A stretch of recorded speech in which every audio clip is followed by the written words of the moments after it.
Hey guys, कैसे हो आप सब। तो guys, Ant Man and the Wasp Quantumania का ट्रेलर रिलीज हो गया है और आपने भी देख लिया होगा।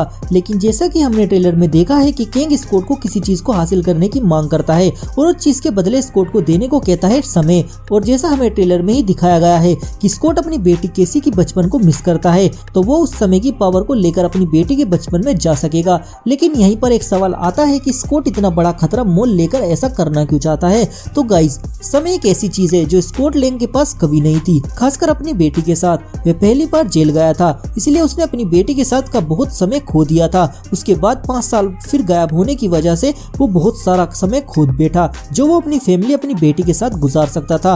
और जब वह लौटा तो केसी बड़ी हो गई थी, इसलिए स्कॉट ने अपनी लाइफ का एक बड़ा हिस्सा खो दिया। इसलिए वो केसी के बचपन को बहुत मिस करता है। इसीलिए वह कोशिश कर रहा है, क्योंकि उसे लगता है कि वह उसके लाइफ के जरूरी हिस्से में उसके साथ नहीं था। और 5 साल की गैर मौजूदगी की वजह से दोनों के बीच दूरियां आ गई, जिसको वो फुलफिल करना चाहता है। और जैसा ट्रेलर में हमने जेल में केसी का एक शॉट देखा, जिससे स्कॉट को लगता है कि मैं अपनी बेटी की सही परवरिश नहीं कर पाया, जिससे उसकी बेटी भी उसी के जुर्म के रास्ते पर चल रही है। और शायद यही वजह है कि स्कॉट उसके बचपन में जाना चाहता है, इसलिए नहीं कि वो उसे बड़ा होता देखे, बल्कि इसीलिए कि वो केसी की परवरिश अच्छी कर सके और उसे बुरे कामों से रोक सके। तो अब यहाँ सवाल आता है कि क्या स्कॉट केसी के बचपन में जा पाता है या नहीं। तो ट्रेलर में हम जेनेट को ये कहते सुनते हैं कि कैंग पर भरोसा नहीं किया जा सकता, वह अस्तित्व को नियंत्रित कर सकता है और समय रेखा को आसानी से तोड़ सकता है, इसीलिए वह अपने वादों को पूरा करे ऐसा बहुत मुश्किल है। लेकिन स्कॉट शायद इन बातों को जानते हुए भी कैंग की बातों को मान लेगा, क्योंकि उसकी लाइफ में अपनी बेटी से जरूरी कुछ नहीं है।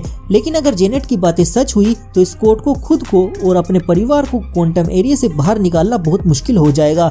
इसलिए अधिक समय की तलाश में स्कॉट केसी के साथ जो भी समय बिताया जा सकता था वे खो सकता है। शायद स्कॉट कैंग से लड़ते टाइम मर जाएगा, उसे जीतने की आवश्यकता नहीं है, बस यह कोशिश करनी है कि कैंग भी हार जाए। और यही बात है जो उसकी फैमिली को बचा सकती है, खुद को कुर्बान करके। लेकिन ऐसा भी नहीं है कि स्कॉट किसी से कम है, क्योंकि स्कॉट भले ही कैंग के सामने कुछ भी ना हो, पर वो बंदा हर बार कुछ ना कुछ जुगाड़ लगाकर जीत ही जाता है। अब बस देखना यह है कि क्या वो इस बार भी जीत पाता है या नहीं, क्योंकि अगर स्कॉट कैंग के सूट में एक दरार ढूंढ पाए तो शायद वो कैंग के सूट में घुसकर बड़ा हो सकता है, जिससे शायद वो कैंग को हरा दे। पर ऐसा करना बहुत मुश्किल है, क्योंकि कैंग टाइम को मैनिपुलेट कर सकता है, जिससे कैंग को हराना बहुत ही मुश्किल है। लेकिन अगर आपको जानना है कि कैंग को कैसे हराया जा सकता है, तो इसके ऊपर मैंने एक अलग से वीडियो बना रखी है, जिसका लिंक आपको डिस्क्रिप्शन में मिल जाएगा। तो गाइज, मिलते हैं अगली वीडियो में, तब तक के लिए गुड बाय।